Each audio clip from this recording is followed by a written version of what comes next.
Good morning, Hank. It's Tuesday. So a few weeks ago, somebody at AFC Wimbledon, the third-tier English football club we sponsor, asked me to make a video message for the team because the Dons have had a rough go of it, and my pep talk did not, magically turn things around, but I wanted to share some excerpts from it today because I, for one, could kind of use a pep talk. When times suck, it is hard to know how they will ever change. My daughter, who is 8, recently said, "When it's winter, I feel like it will never be warm again, and then when it's summer, I feel like it will never be cold again." But despite that, the seasons go on changing. The way things are is simply not the way they will always be. So listen, I don't know anything about your problems, except that they're as real to you as mine are to me, and that knowing other people have worse problems doesn't really help me solve my problems or make them less real. What I do know, and have lately felt quite strongly, is that in the depths of winter, you feel like it will never be spring. But before we get to that, I want to say something about motivation in dark and dreary times. In the first part of my career, I was motivated primarily by resentment and fear and a little bit of righteous indignation. I wanted to prove to everyone that they were wrong about me. I wanted to prove to my ex-girlfriend that she was wrong for dumping me. I wanted to prove to my college creative writing professor that he was wrong when he said I wasn't even good enough to take his class, and I wanted to prove to the world that I could write good books. And as fuel, that combination of resentment and fear and anger worked. It burned bright and allowed me to stay up late at night writing after I came home from work and write all weekend, and I wrote a book and it got published and it won awards and the movie rights sold. But it also didn't work because I was still full of resentment and anger and fear and thought I had to be in order to work. Also, as I became more successful, the pressure increased, not just because there were lots of readers waiting for a book, but also because there were lots of people whose jobs depended on me delivering one.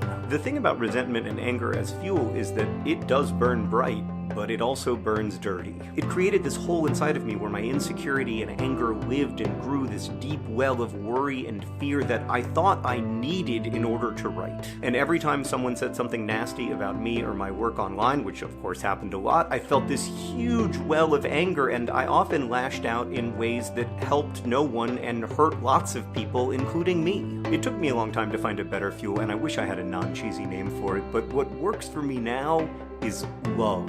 Love for writing itself, love for the people who will read my work, and love for the people I get to work with, my editors and colleagues. Love is the fuel that burns both bright and clean, and love is not forged only in the good times. It is also forged in surviving and turning around the bad times together. Now, of course, when I need to use resentment and anger, I'll use it. I'm not above it. I'll use anything that works. But I really believe love can pull us through hard times. Love for the games we play and the people we play them with. Love for ourselves, for strangers across an ocean, for our teammates, and for our families. When I write now, I try not to think about what the story will mean for me, but instead think with hope about what it might mean for others.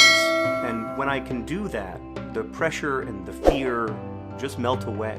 It is winter, my friends, and it has been winter for a long time. It may be winter for a while longer, but spring is coming. Hank, I'll see you on Friday.